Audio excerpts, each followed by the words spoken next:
They never wanted you to hear this. And if you're already listening, you've crossed a line you can't uncross, the kind of line men don't come back from.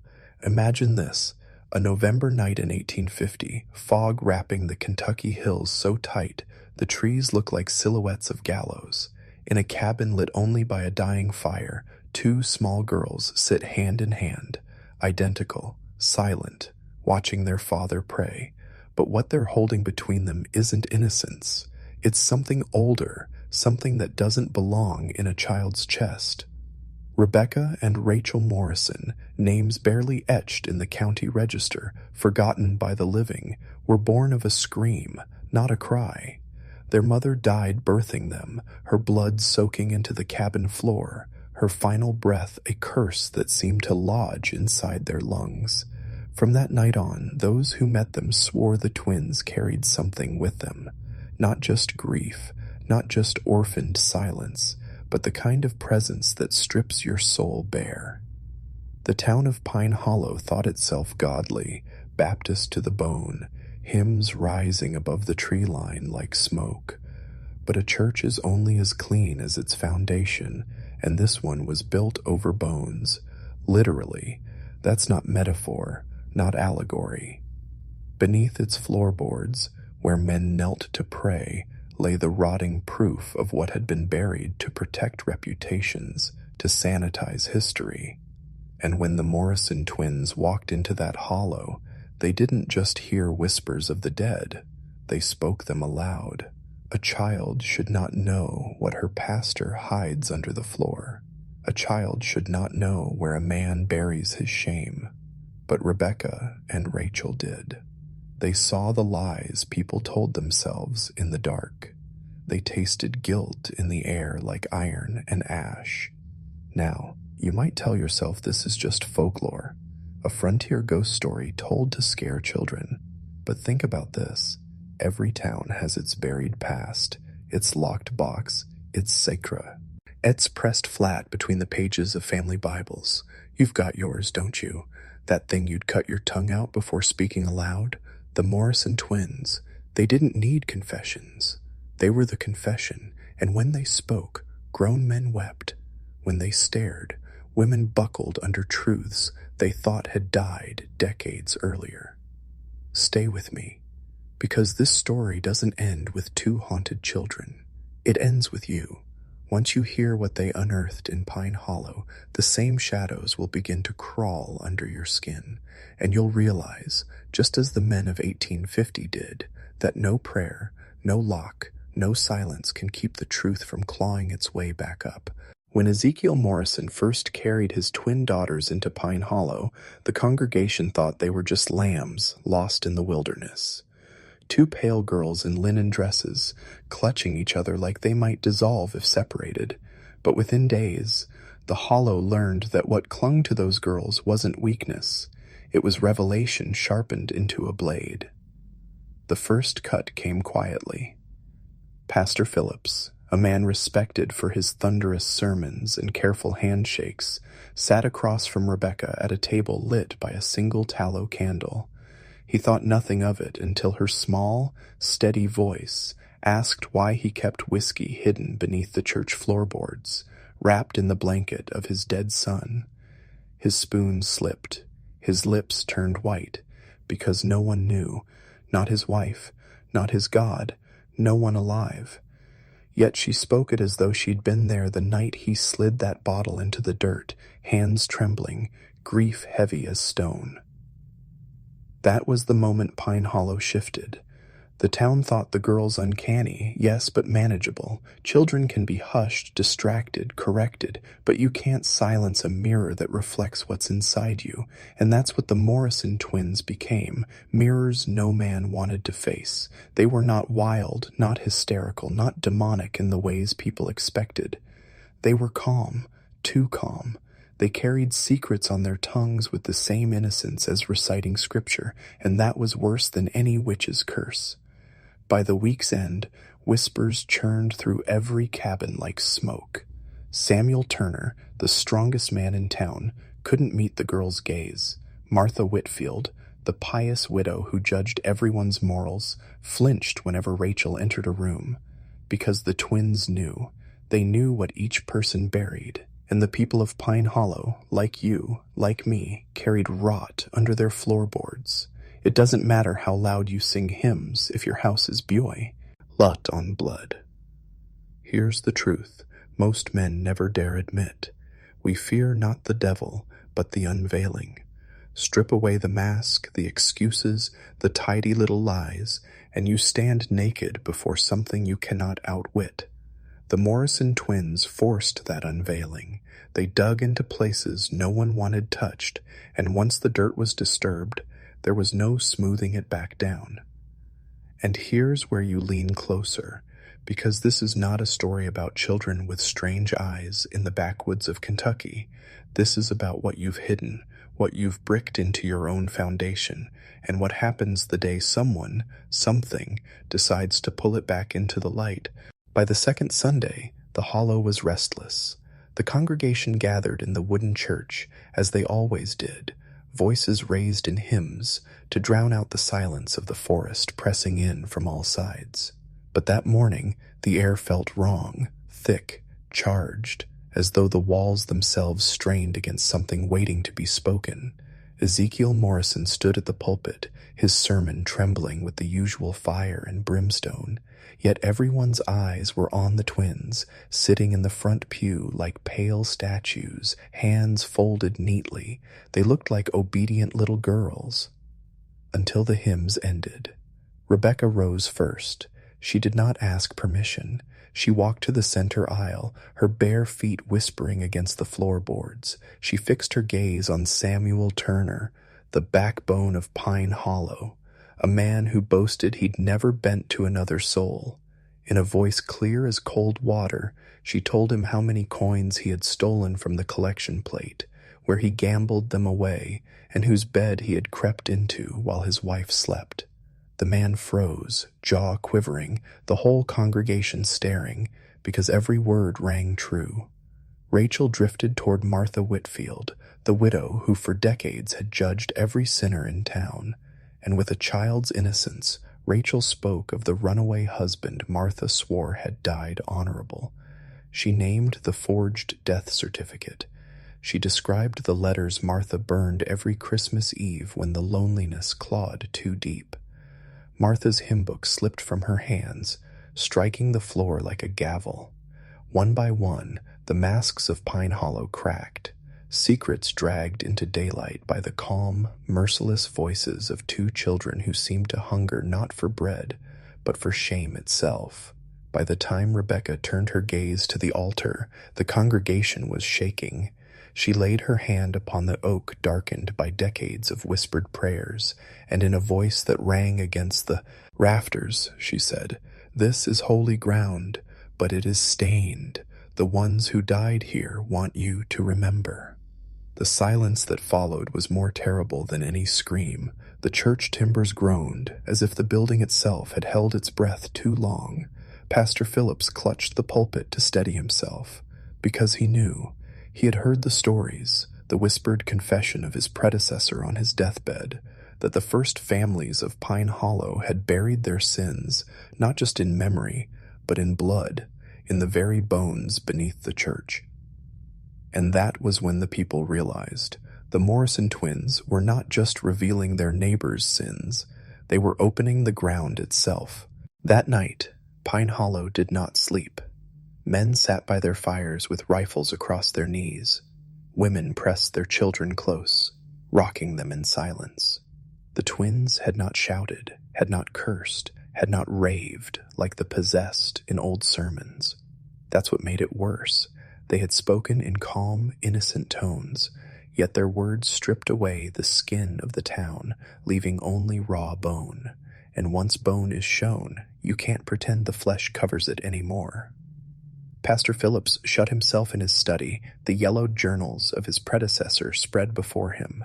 The old pastor, Mariah Hayes, had written words that Phillips once dismissed as the ramblings of a man drunk on grief. No flame consumed them. The flame was the lie. We are the coals that still burn.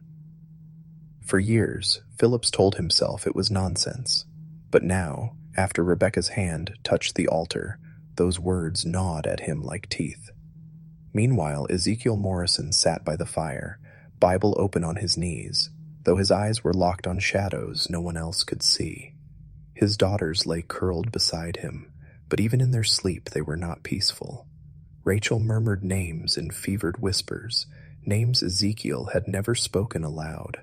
Rebecca watched her father with that unsettling stillness, the kind that makes you feel you're the one being studied. And at last Ezekiel muttered what Phillips himself had been too afraid to say. Some are given eyes not meant for this world. The next dawn brought a fog so heavy it clung to the cabins and seeped beneath the doors. The people gathered again, drawn not by faith but by hunger. Hunger for truth, even if it damned them. They wanted more, terrified, yes, but unable to resist. Because once a man tastes forbidden knowledge, silence feels like starvation.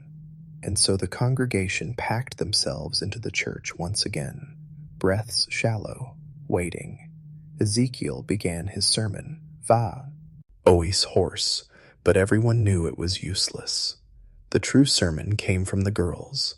Rebecca's eyes scanned the crowd like a judge weighing souls. Rachel's lips curved into a faint smile, as though she already knew who would fall first. You see, this is the turning point. Pine Hollow had prayed for protection, for forgiveness, for peace, but the Morrison twins gave none of those. They gave only exposure, and exposure is the one thing men fear most, because when your secret is dragged into the open, you die a little, and sometimes if the ground beneath you is rotten enough, you die completely. The church was packed so tightly that morning the walls themselves seemed to bulge with the weight of breath. Men who once mocked superstition stood rigid as stone. Women who had spent their lives clutching hymnals now clutched their own throats, afraid of what words might crawl out if they dared to speak. And in the center, the Morrison twins waited. Two frail figures, barefoot, pale, identical, carrying in their silence the weight of centuries. Rebecca rose without being asked. Her voice didn't boom, didn't tremble. It sliced the air clean. She pointed to the cemetery behind the church, the moss-eaten stones crumbling in the frost. The Whitmans are not there, she said. Her eyes swept across the congregation, then lowered to the floor beneath their very feet. They are here. Gasps shook the room like a sudden wind. Rachel joined her sister, pressing her palm to the boards before the altar. This is their grave, she whispered, and someone here remembers why. The room went still. Even the fire in the stove seemed to choke itself silent. And then, at last, a brittle old man, Elder Thompson, the last living witness of Pine Hollow's founding, lifted his head. His voice cracked like a dying tree. He told them of Jacob Whitman, the man who refused to bow to the self-appointed elders who ruled the hollow like kings. How, on a night when snow sealed every door, Jacob brought his wife and twin daughters to the church, begging sanctuary. How the elders turned him away, once, twice. And how, when he forced his way in, there was no welcome, only blood spilled across the altar, screams caught in the rafters, and silence that froze into the foundation itself. The house fire was the story the town told, Elder Thompson confessed. Easier to believe, easier to bury. The truth was darker. The Whitman's bones were bricked into the church walls and floors, so Pine Hollow could stand, untainted in its own eyes, a sacrifice disguised as history. Rebecca stepped forward then, her small fingers prying at the loose board beneath the altar. The wood creaked, split, and from the darkness beneath she drew a fragment of cloth. A child's locket, silver still glinting after decades of dirt. A murmur rippled through the congregation like a fever breaking. Pastor Phillips fell to his knees, the sight tearing the breath from his chest. The lie was undone. Pine Hollow was exposed, and in that moment, every man and woman in the room realized they had been worshiping not on holy ground, but on a grave. The church emptied that day in silence. No hymns, no polite handshakes, no murmured blessings at the door. Men stumbled back to their cabins like drunks, wives dragging children close as if the twins might reach out and peel their innocence away. But silence is never the end. Silence is the pause before the hunger returns, and return it did, fierce, insatiable. By nightfall, Pine Hollow was awake with whispers. They spoke not of crops or weather or trade, but of the locket, the cloth, the bones bricked into their church. Some wept for the Whitmans, but most wept for themselves, for every compromise, every lie that had kept them warm through winters, every secret bargain they thought would never crawl out into daylight. Now they knew better, and knowing, poisoned them.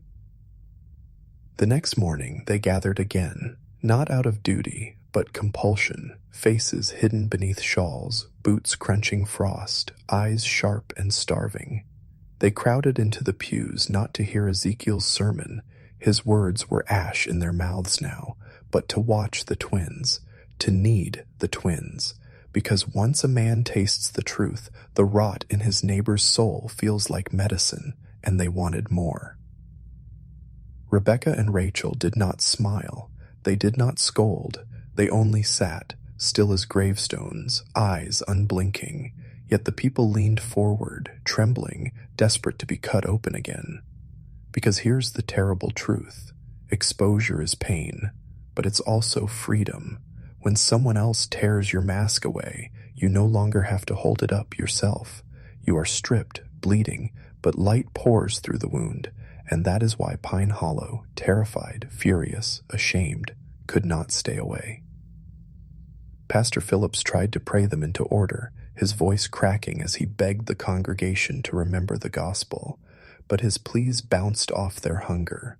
They weren't here for the word of God. They were here for the word of the winds, that merciless, innocent voice that could name the thing you swore no one would ever know. Understand this. Fear can scatter men, but truth binds them tighter than iron. Pine Hollow was no longer a church. It was a theater of exposure, a place where every hidden thing was dragged into the open and nailed to the wall. And though the people hated the twins, though they quivered under their gaze, they needed them more than air. Because once your darkness is revealed, you don't pray for it to stop. You pray for it to keep going until every man falls. It didn't take long for whispers to escape Pine Hollow. Sin always seeps through the cracks, and once the twins tore open the foundation, rumor carried faster than fire. By the third week, strangers began to appear on the muddy tracks leading into the hollow. Farmers from distant settlements, merchants with weather-cracked boots, widows with eyes like hollow wells. They came not for trade, not for kin, but for the twins. They arrived under cover of night, their faces hidden beneath hats and shawls, but their eyes betrayed them, sharp, desperate, hungry. Hungry not for bread or warmth, but for revelation. They had heard the stories, fragments spoken in hushed tones by travelers who swore the Morrison girls could name your sins, drag your buried dead into daylight, peel back the flesh of lies until only bone remained. And so they gathered, pressing themselves into the pews alongside the townsfolk, silent as an army of mourners. The air inside the church grew heavy, stifling, charged with anticipation. Even the wood groaned beneath the weight of it, as though the walls themselves knew too many eyes were watching. Pastor Phillips tried to hold service as if nothing had changed. He read from the gospel, voice shaking, words hollow, but everyone knew he was a ghost in his own pulpit. The sermon belonged to the twins now. Rebecca rose first, her gaze sweeping across the strangers. She didn't ask their names. She didn't need to. Her small hand lifted, her voice cutting the stillness. She spoke of debts unpaid, of a wife left to die while her husband fled, of a son abandoned to the filth of a Louisville orphanage. Each word landed like a hammer strike, and the strangers who thought themselves anonymous flinched as if struck. Rachel followed, her eyes catching a traveling merchant with silver coins heavy in his pockets. She named the daughter he'd left behind to Fever and Bee. Rick Walls, the girl who whispered his name every Sunday until her throat closed forever. The merchant collapsed to his knees, sobbing, his coins spilling across the floorboards like blood.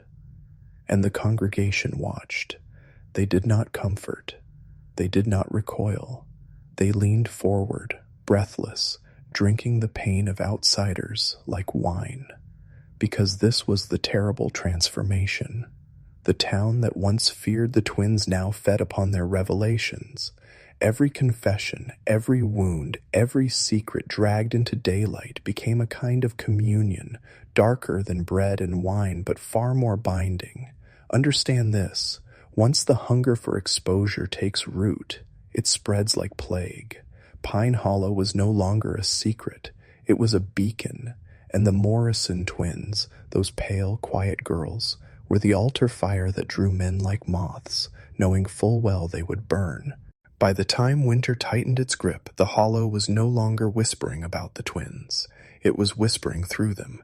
People tried to convince themselves that Rebecca and Rachel were merely uncanny, that their gift came from grief, from some strange twist of the mind.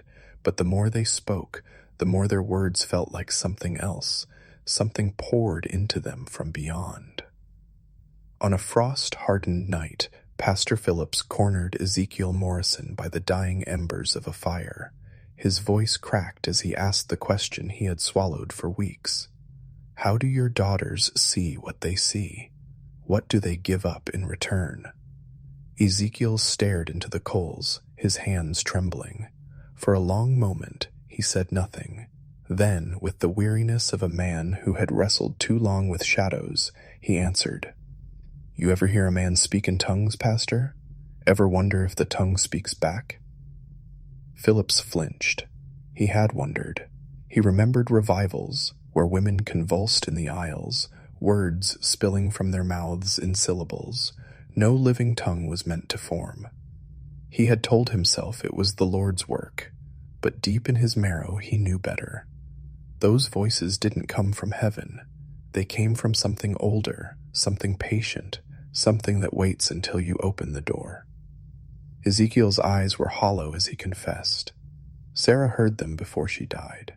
Said the wind told her stories, about the land, about the blood spilled before the first hymn was ever sung. I thought the voices would die with her. He glanced toward his daughters, curled in restless sleep, Rachel murmuring names no child should know, Rebecca staring into the dark as if listening. They didn't. The truth sank in Phillips's chest like a stone. The girls were not the origin. They were the vessels. Something moved through them, something that had waited for minds soft enough, wounds open enough to whisper through. And here is where you must stop lying to yourself. You think such things belong to the past, to ghost stories told in forgotten towns. But look closer. Every system of power, church, court, state, feeds on voices that are not wholly their own. Men become vessels when they stop guarding their silence, and once a vessel is chosen, it does not speak alone. The Morrison twins were not speaking. They were being spoken through. By midwinter, Pine Hollow no longer belonged to itself. The town moved as if on strings, pulled by a force no one dared to name. Each Sunday, each gathering, the twins revealed more, secrets so intimate, so festering, that the people began to look less like neighbors and more like sacrifices stripped bare before an altar. And still, they kept coming, because though every revelation scalded, the silence between them burned worse. It was Rebecca who first changed her manner. She stopped addressing the congregation as neighbors, as individuals. She began to say, "We." "We have buried too much," she whispered one Sunday, her small hand resting on the altar. "We are the ground and the bones. We are the hunger that keeps breathing." Rachel's voice followed, lilting, almost sing-song, though her words were knives. "We will not stop. We cannot stop. You cannot stop." At first, the townsfolk assumed it was childish mimicry, that the girls had absorbed their father's cadence, or Phillips's sermons, or the murmurs of the crowd. But then came the night when they spoke in unison. Their mouths moved together, syllables spilling in patterns too exact, too old. Not English, not tongues the pastor knew, though they made the hair on his arms rise as if his body recognized what his mind denied. The church floorboards trembled that night. A storm pressed against the walls, wind screaming as if it, too, wanted to be let in. The lanterns flickered, shadows stretching long like hands across the pews. And every man and woman in the room knew this was not the voice of two little girls. This was the voice of something else, something vast speaking through them. Still, they did not flee. They listened. They drank it in, even as their stomachs knotted with dread. Because each time the twins spoke, their words left behind a strange residue, a binding. Sins once hidden were not just exposed, I were tied to the listener, sewn into the fabric of the town. Men who thought to leave the hollow found their wagons breaking, their horses lamed, their dreams soaked with visions of burning oak and whispering bones. Understand this. Pine Hollow was no longer a place.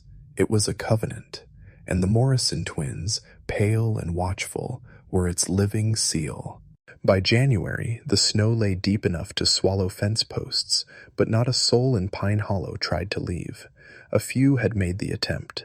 Thomas Avery loaded his wagon at dawn, swearing he would take his family west, far from witchcraft and madness. By nightfall, the wagon returned, horse limping, Thomas pale and glassy-eyed, his lips cracked with frost, though no storm had touched him. When asked what turned him back, he muttered only, "The road was not there." His wife wept, clutching the children close, but none asked again. Others spoke of dreams, shared dreams, heavy as stone.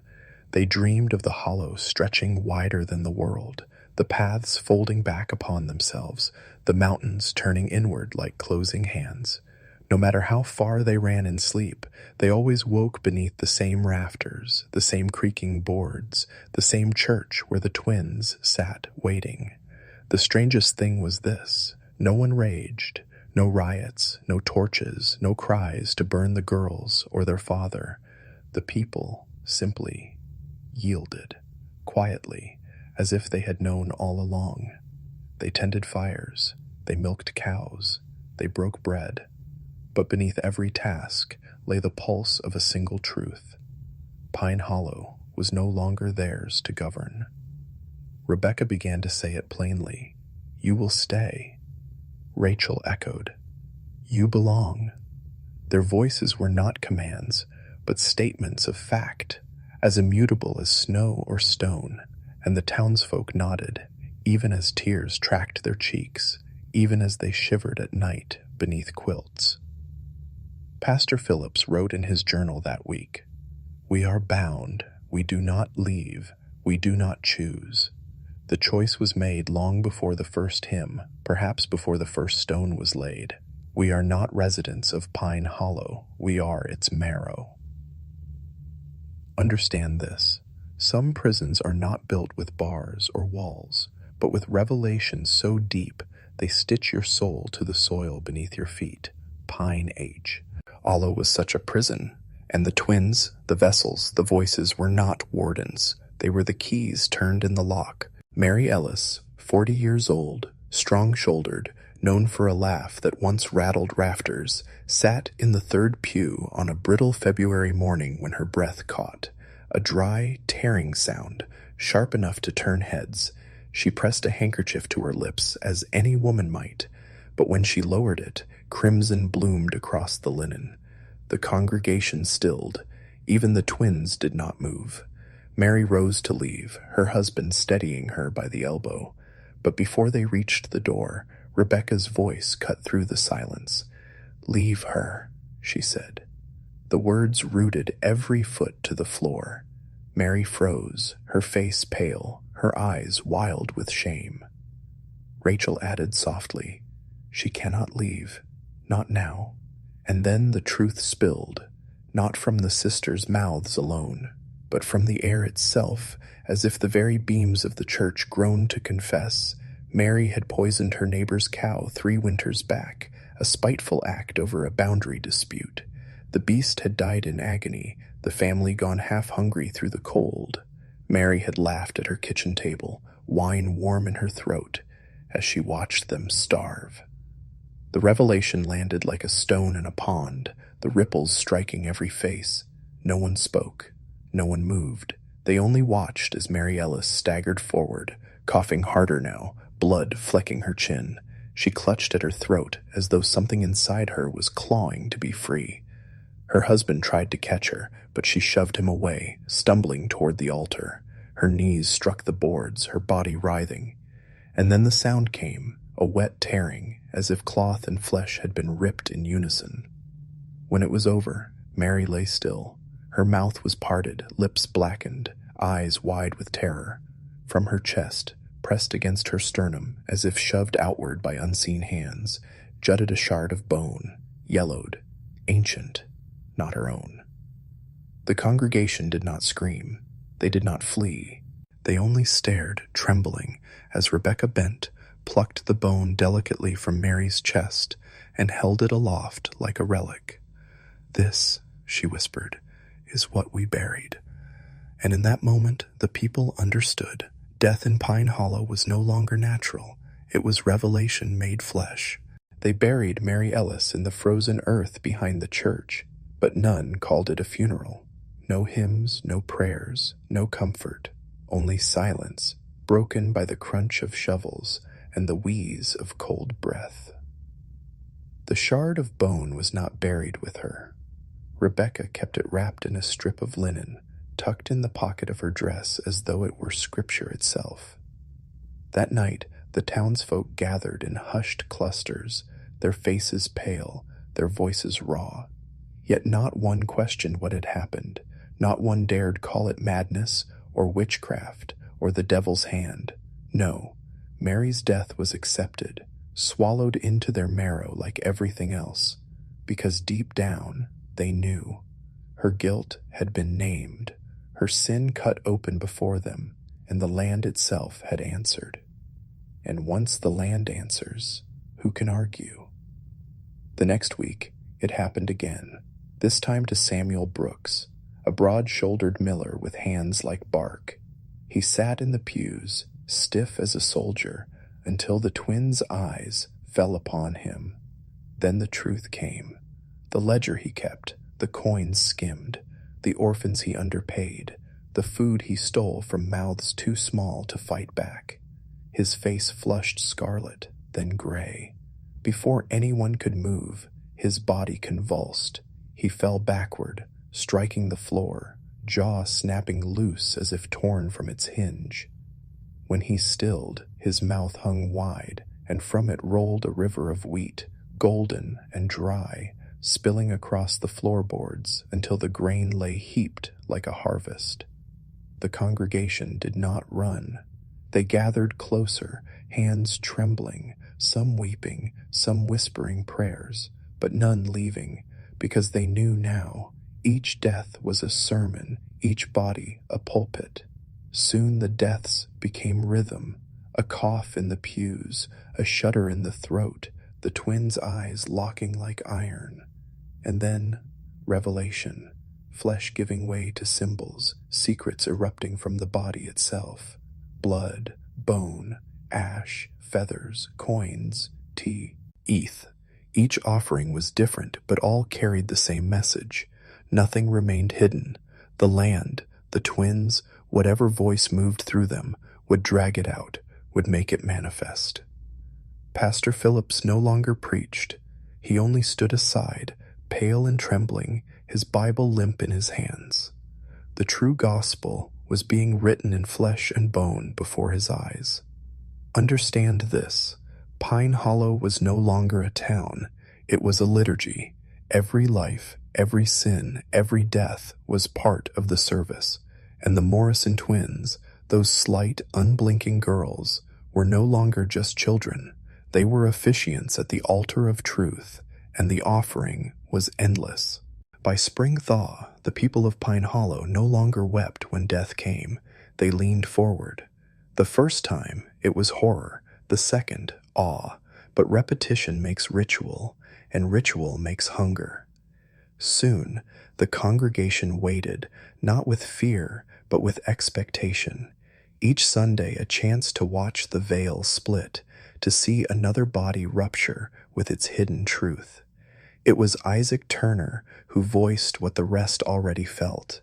After the fourth death, a girl of 16, her body bursting with black feathers that choked the aisle, he whispered, "It is proof, proof that God still walks among us."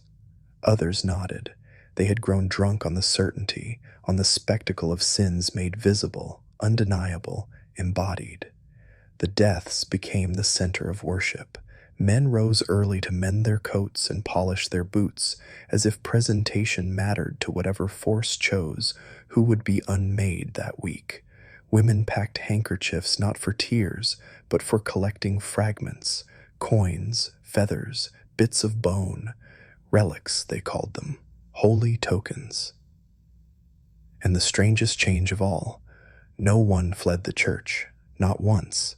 Even as neighbors convulsed beside them, even as blood sprayed across their skirts, even as the air reeked of wheat or feathers or rot, they stayed. They stayed because something deeper than fear bound them, something older than the hollow itself. Rebecca began smiling then, faint and knowing, as if she understood what they did not dare admit. The people wanted this, needed it.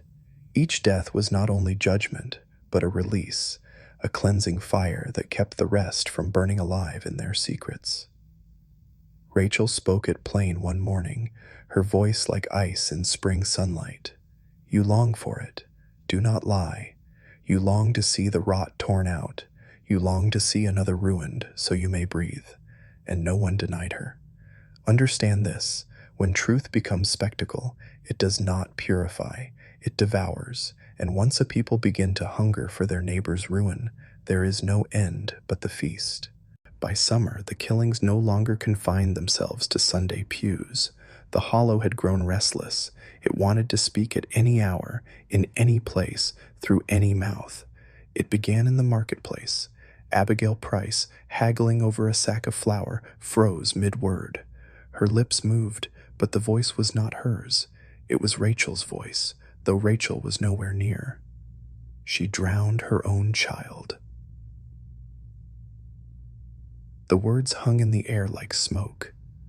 Abigail fell to her knees, clawing at her throat, until water poured from her mouth in a torrent, warm, brackish, filling the dirt road at her feet. By the time her body stilled, the sack of flour was soaked through, swollen like a bloated corpse. No one screamed. The crowd parted in silence. A few gathered the wet grain in their palms, pressing it to their foreheads as if it were holy water. After that, it spread. Death at the river, death in the mill, death in the fields. Not always through the twins' voices.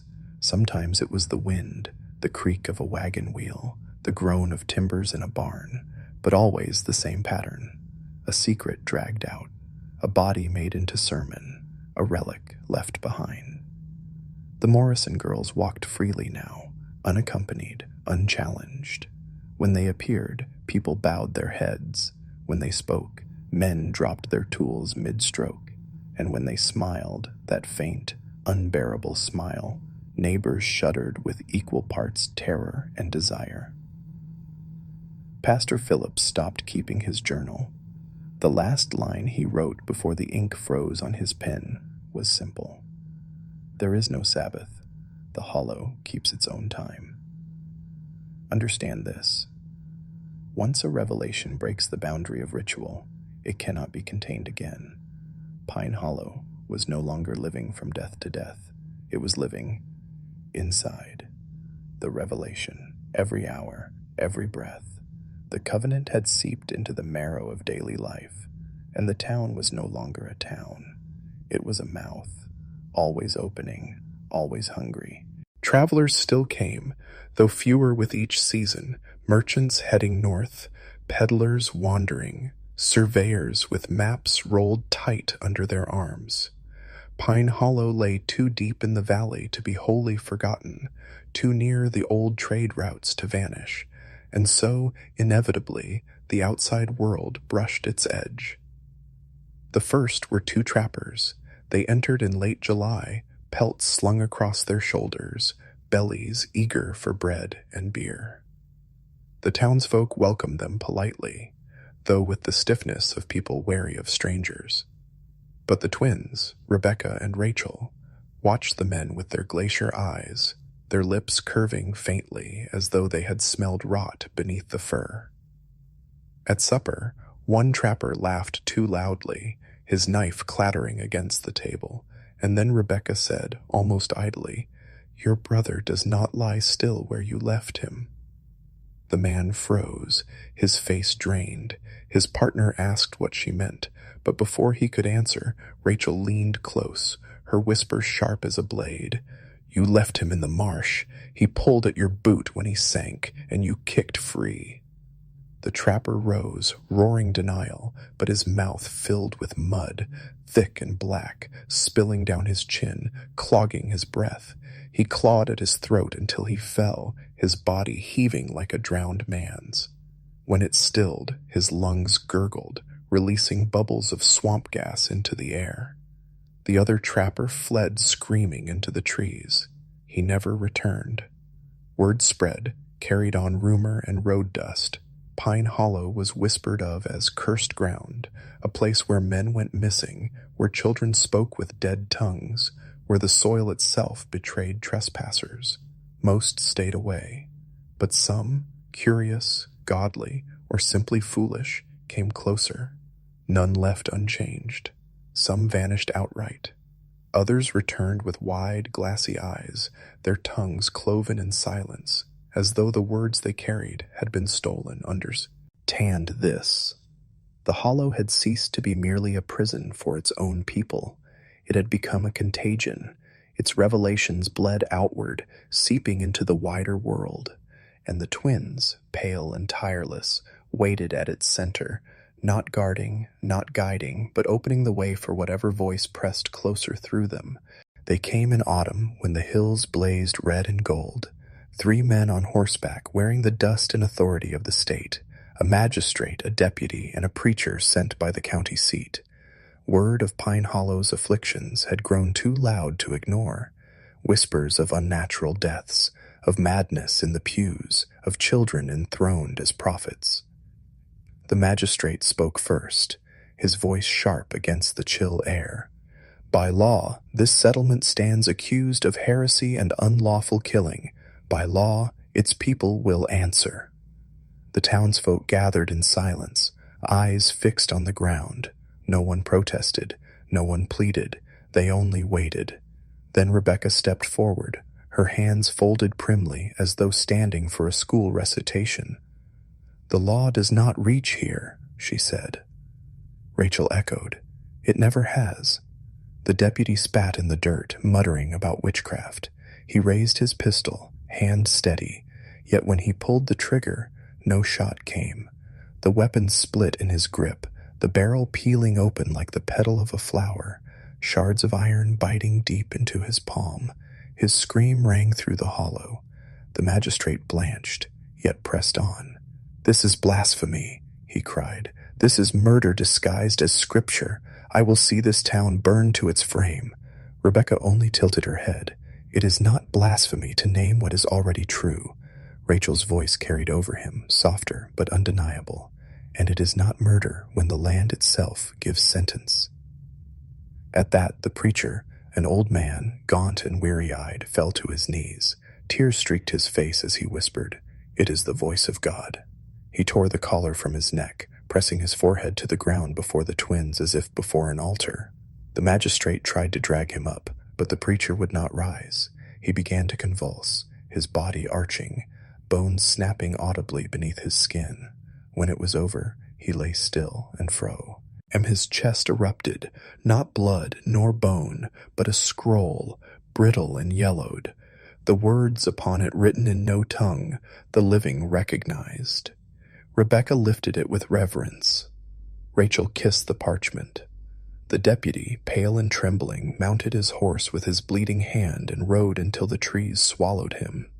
The magistrate lingered one moment longer, staring at the kneeling townsfolk, at the twins who now held scripture born from flesh. His lips moved soundlessly. Then he too turned and fled. Neither man was ever seen again. Understand this: Pine Hollow was no longer a question of law or faith. Those who entered to judge it left as proof of its dominion. The hollow did not defend itself, it consumed. The scroll was kept in the church, laid upon the pulpit where once the Bible had rested. None could read it at first. Its letters curled like roots, bent and twisted in forms that hurt the eyes to linger on. Yet when the twins touched the parchment, the marks shifted, slowly, patiently, as if waiting for their mouths to shape them. Weeks passed. Then, one morning in late October, Rebecca began to speak. Her voice was low, halting at first, but grew stronger with each word.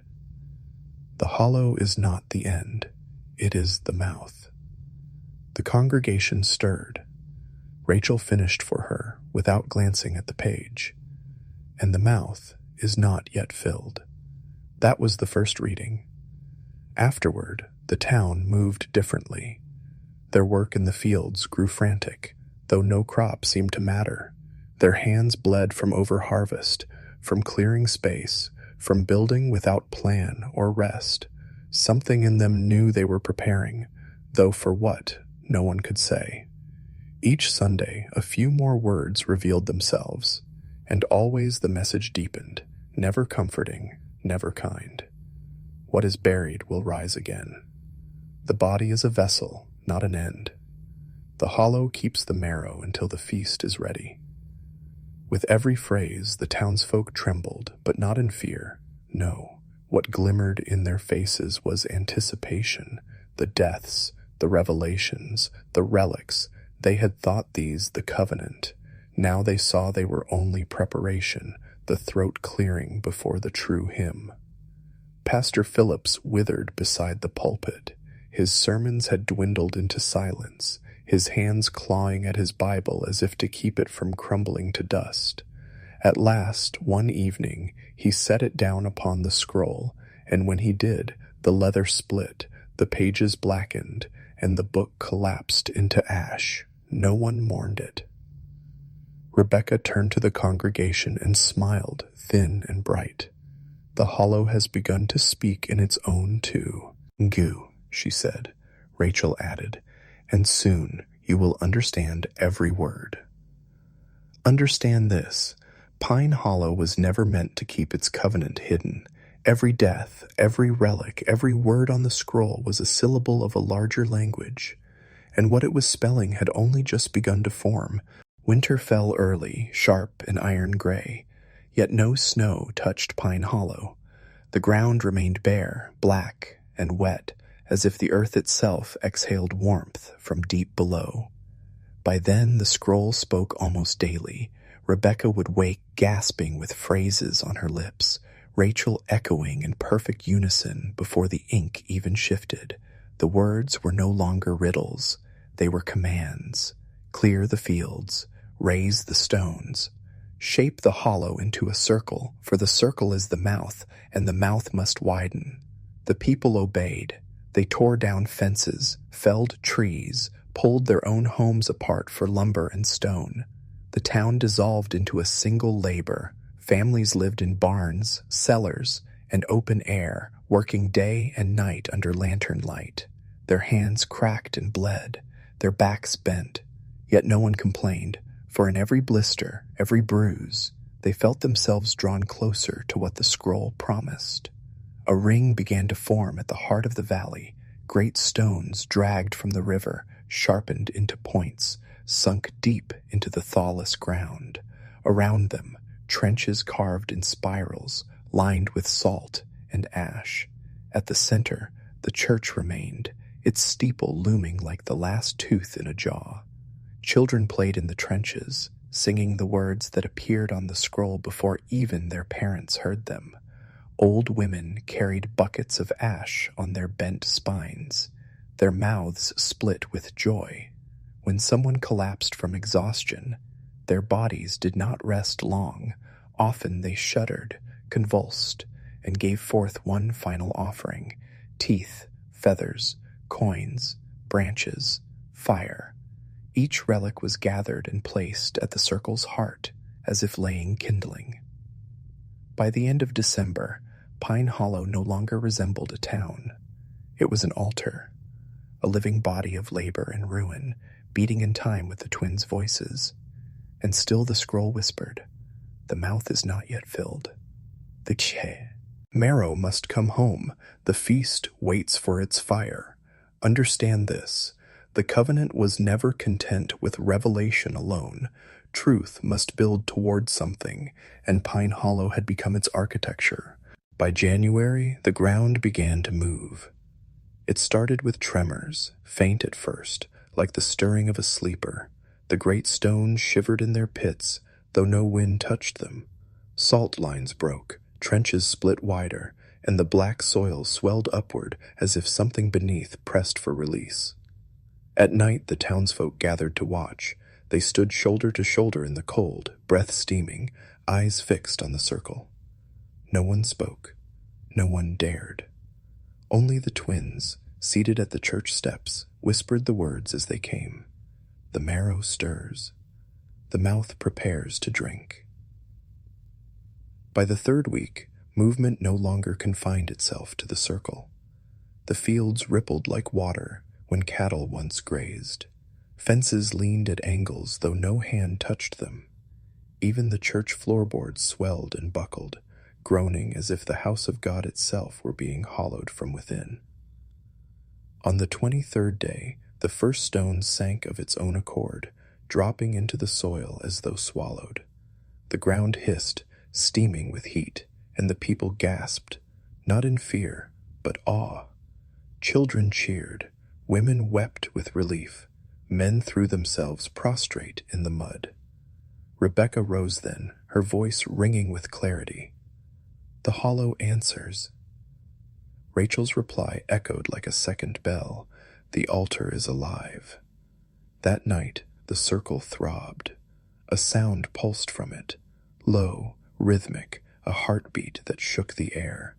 Birds fled the valley. The river turned opaque, milky with silt. Trees bent toward the stones as if listening. Pastor Phillips, skeletal now, stumbled from his home and fell before the twins. His voice was a rasp. "What is it you've brought here?" Rebecca looked down at him, eyes bright with something colder than pity. "We have not brought it, Pastor. We have only made ready." Rachel knelt, placing her hand upon the ground. "And it is nearer than you think. Understand this. The Alden. Tar was not a monument. It was a womb. And what Pine Hollow had labored to prepare was no longer waiting. It was quickening. The first manifestation came not with fire or thunder, but with silence. On the night of February 1st, the circle's heartbeat stopped. The people gathered in dread and yearning, pressed close to the stones, their lanterns guttering in still air. No dogs barked, no crickets sang. Even the wind seemed smothered, as if holding its breath. Then the ground split. A crack opened across the altar's center, running straight through the church steps. From it poured no soil, no smoke, but marrow-white light, thick and pulsing, like liquid bone. It seeped over the trenches, glowing in the black earth, filling every groove as though the circle itself were a vast vessel waiting to be filled. The people fell to their knees, wailing prayers they did not understand. Some plunged their hands into the light, and when they pulled them free, their flesh had hardened, fingers gleaming like polished ivory, unbreakable, immovable. They kissed these new hands as if they were relics. From the fissure rose a sound, not words, not yet, something deeper, like all voices groaning at once, pressed together into a single note. It rattled ribs, cracked glass, drove blood from the ears of those nearest. Still the people leaned closer, desperate to hear. And then came the first shape. It was not whole, not yet. A hand, vast and spindled, clawed its way up through the split earth.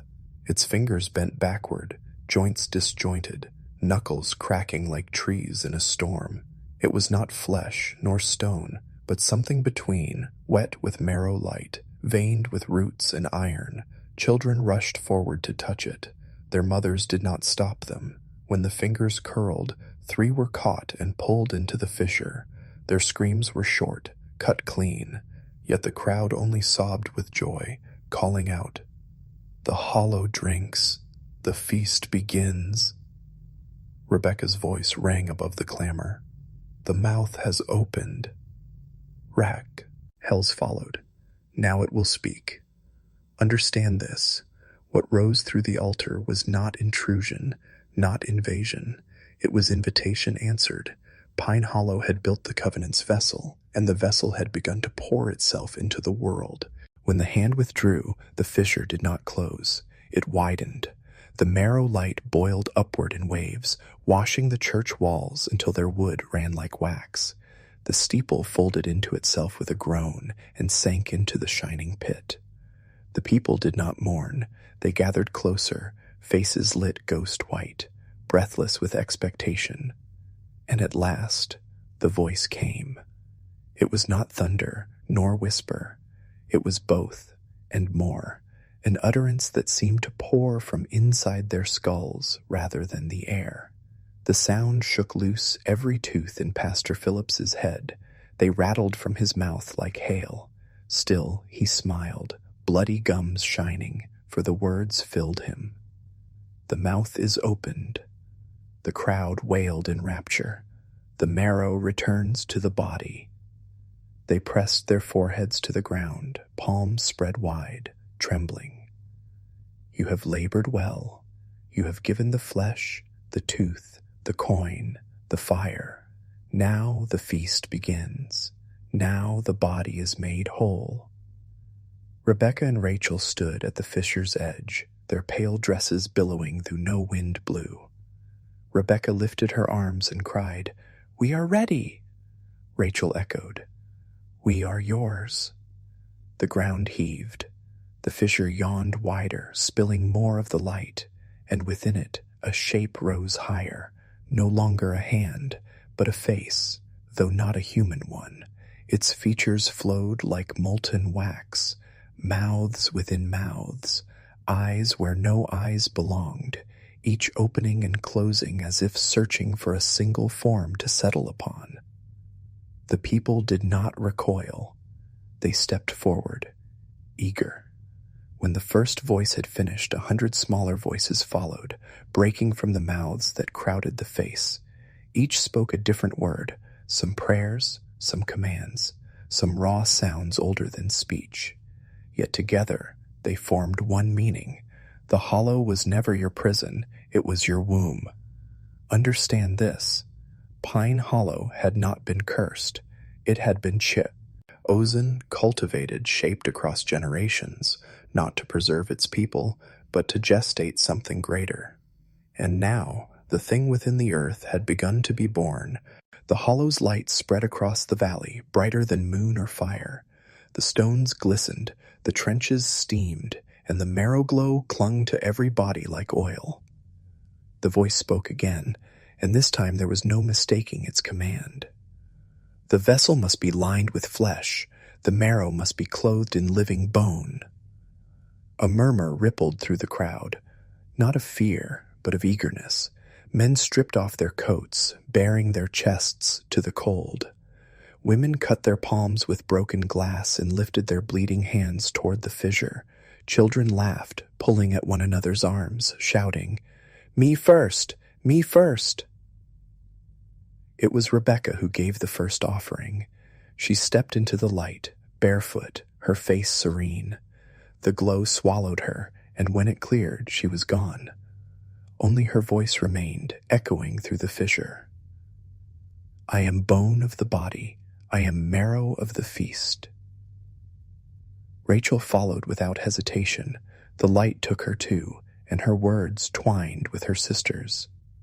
We are not two, but one. We are the jaw made whole. Then the people surged. One after another, they cast themselves into the widening mouth, singing, laughing, weeping with joy. Some dissolved into the light, their shapes unraveling like threads.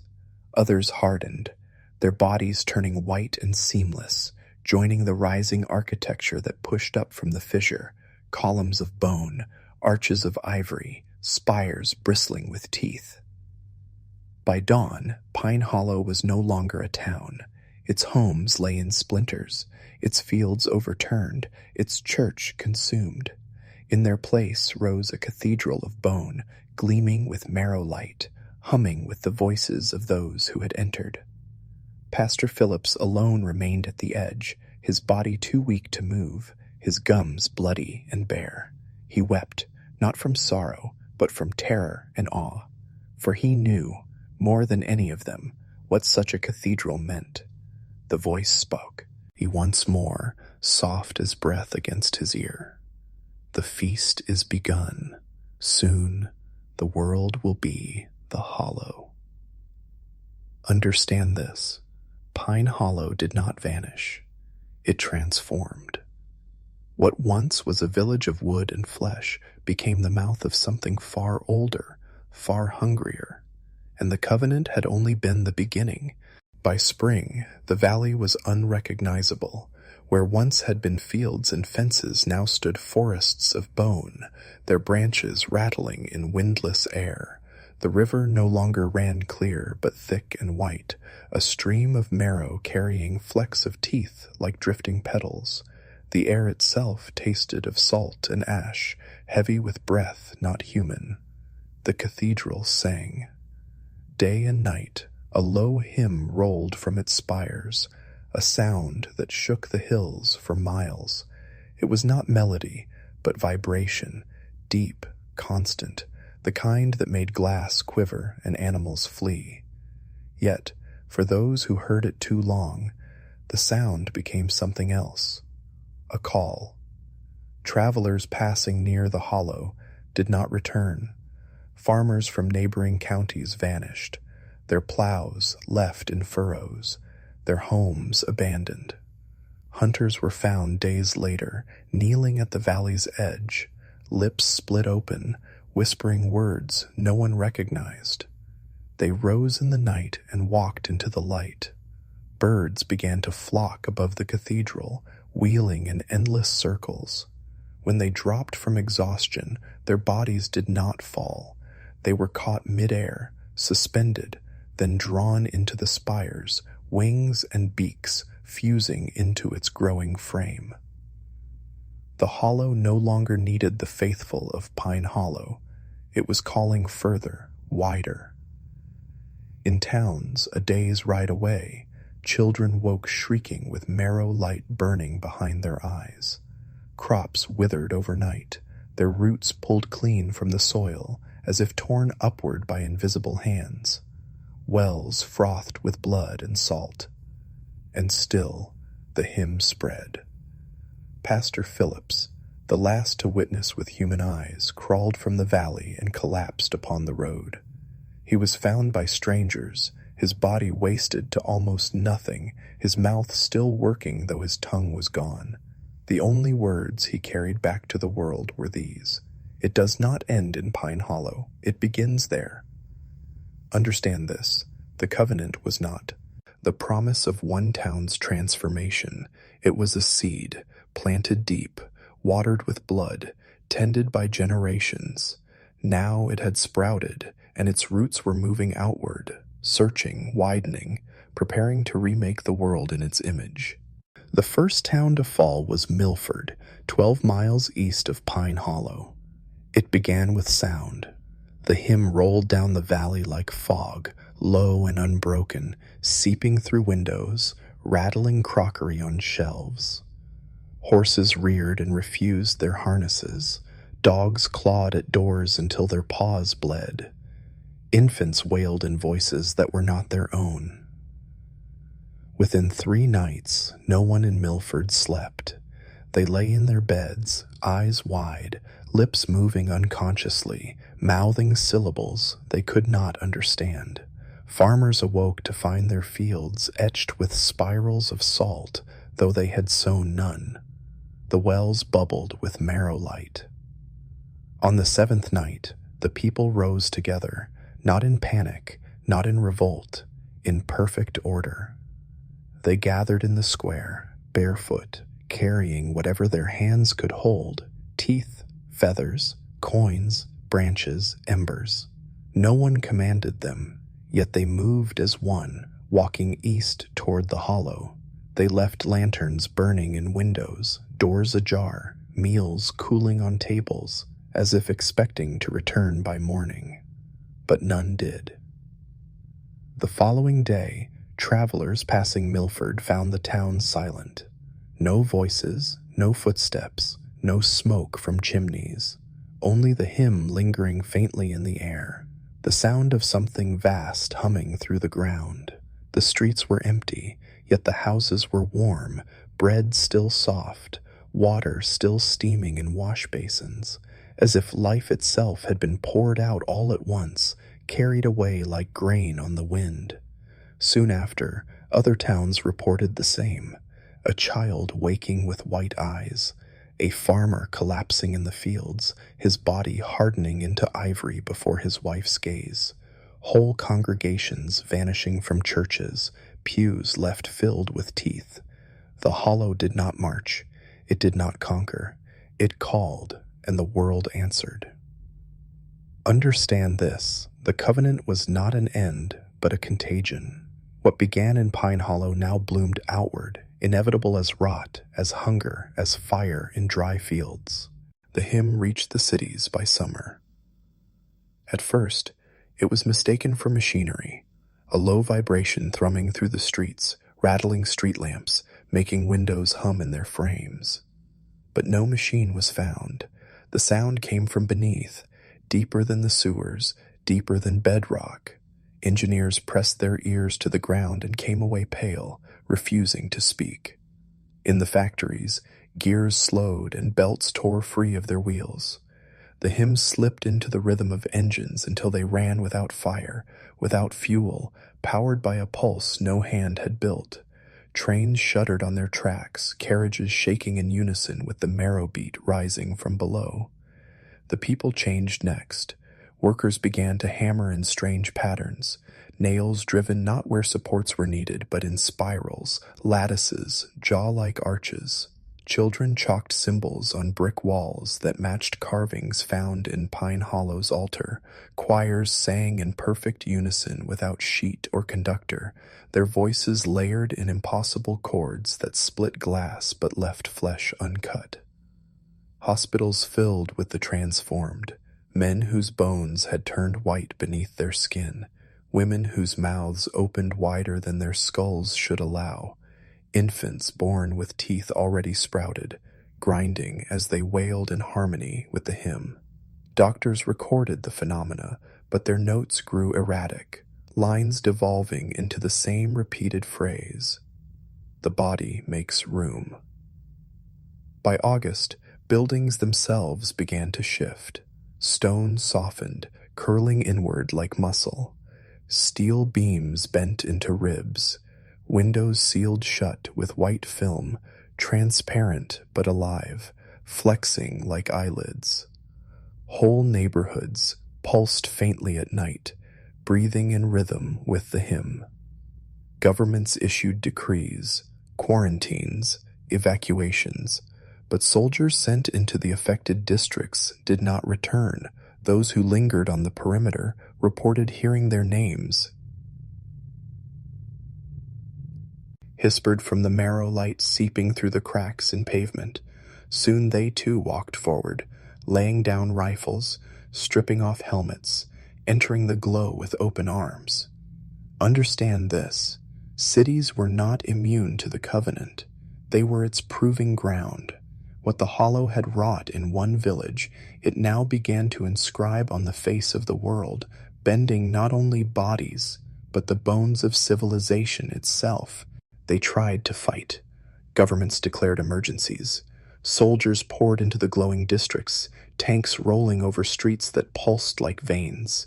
Artillery thundered, bombers blackened the sky. The hollow did not resist. Shells fell, buildings shattered, fire consumed, but the hymn did not break. The rubble twitched, then reassembled itself, each fragment rising as if pulled by invisible tendons. Steel rented into ribs, concrete hardened into vertebrae. Streets split and curled, veins of marrow light spreading like roots. The armies fell silent, not by death but by surrender. One by one, soldiers dropped their rifles, pulled open their jackets, and pressed their chests to the ground. Their bodies sank slowly into the earth, leaving only uniforms folded neatly behind. Faiths rose next. Priests and preachers thundered against the hollow, denouncing it as beast, plague, false god.